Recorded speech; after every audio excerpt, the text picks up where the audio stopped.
Hi, welcome to period 5. This time period is from 1844 to 1877. So it encompasses the time period immediately before the Civil War, and Reconstruction. So let's delve right in. Our learning objective. By the end of this lesson, you should be able to explain the context in which sectional conflict emerged. So in our previous unit, you began to see how there were different regions with different regional identities. All of that comes to fruition, and the Union itself is divided during period 5.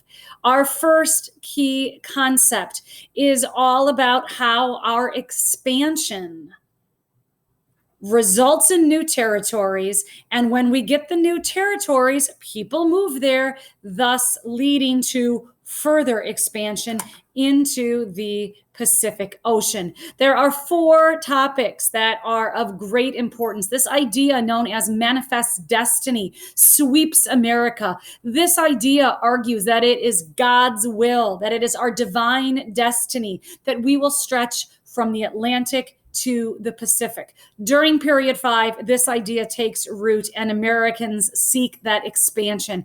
This idea places the Mexican territory in the Southwest in our vision. We see that territory, which results in a conflict known as the Mexican-American War. We do get lots of land from the Mexican War, and our federal government encourages migration into that area with economic investments such as the Transcontinental Railroad, as well as selling land cheaply to homesteaders, in particular immigrants. Finally, this all leads to our vision west of the United States into the Pacific Ocean. During period 5, we seek out trade with Asian countries.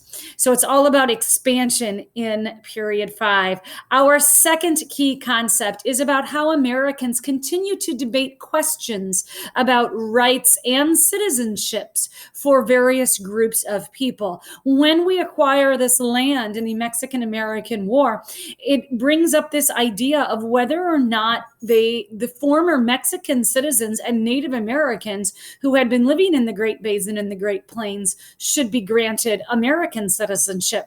It also, the idea of rapid expansion of immigrants from Ireland and Germany into the United States causes debates within the United States about who should be allowed in to our country. This prompts what is known as a nativist movement, and they want to end or curtail or limit immigration to protect American culture. We see that during this time period. Key concept number 3 here. Ideological and economic differences over slavery are going to really be the spark that causes the division. So there are debates over slavery in the new territories. The new American territories in the Southwest that we acquire from the Mexican-American War begins a heated debate over whether or not slavery should be allowed there. If you remember, the Missouri Compromise line was only for the Louisiana territory. This is all new territory. This is uncharted grounds here. Second, letter B, a free soil movement begins to emerge in the North to block the expansion of slavery into the newly acquired Western territories. It wants to protect the territories for free white working men. So it's called the free soil movement. Letter C, there is a renewed sense of radical abolition leads to the rise of more and more people clamoring for the abolition of slavery. Keep in mind, this abolition movement is in the North only, but the abolitionists grow much more heated and begin to demand the immediate freeing of the slaves.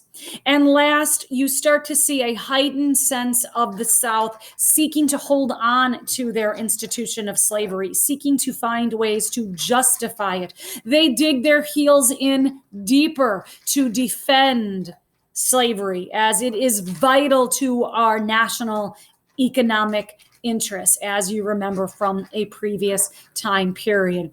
Moving on, Next, the debates over slavery become the driving factor in politics throughout the 1850s. 1850 to 1860 is called the decade of crisis, and it is called such for a reason. It culminates in the election of 1860 and the secession of Southern states. It begins in 1850 with the Compromise of 1850, which temporarily settles regional disputes. Again, temporarily.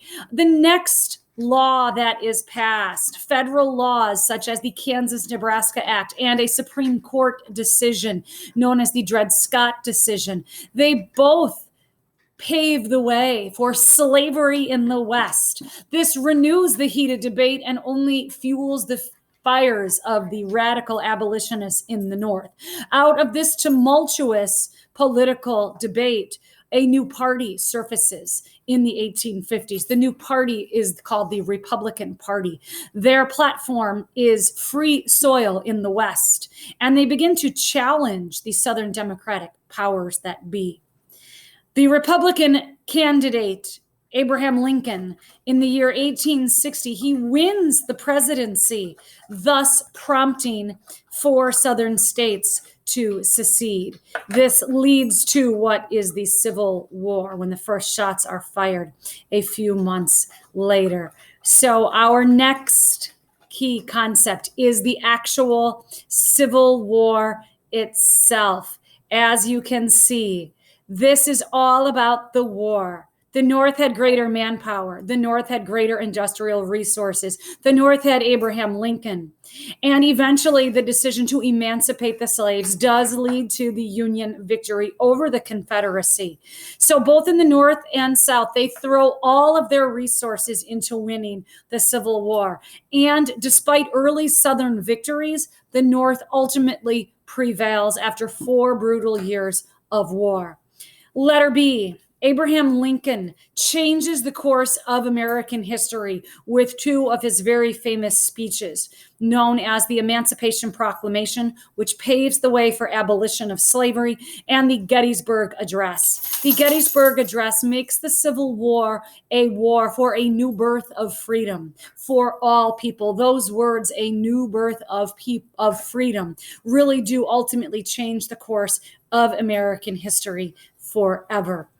Moving on, after the war, there is this concept of Reconstruction. We have to rebuild. It alters relationships between the states and the federal government.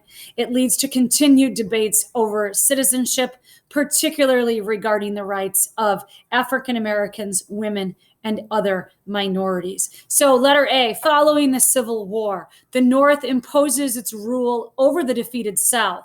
This time period is known as Reconstruction, and it renews the debate over who should have the power, the states or the federal government. The federal government and the Constitution is amended with 3 significant amendments to protect the rights of the newly liberated African Americans.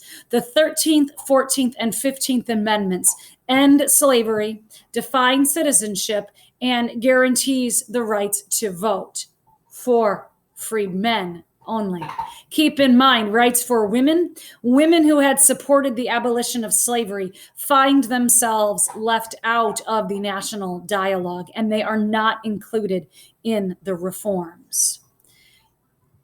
Southern resistance to Reconstruction. The South felt they were an occupied nation. They resist greatly Northern Reconstruction. They resist through violence. They resist through racial brutality, such as lynching, etc., which leads to the North abandoning Reconstruction. The North stops its intervening and lets the South be. However, when the North leaves, the Southern states begin to impose an economic institution known as sharecropping, which almost resurrects the conditions of slavery. And the South strips African Americans of all of their newly gained rights. And if we fast forward, we will see that they do not regain these rights, such as the right to vote, for another 100 years. It is not until 1965.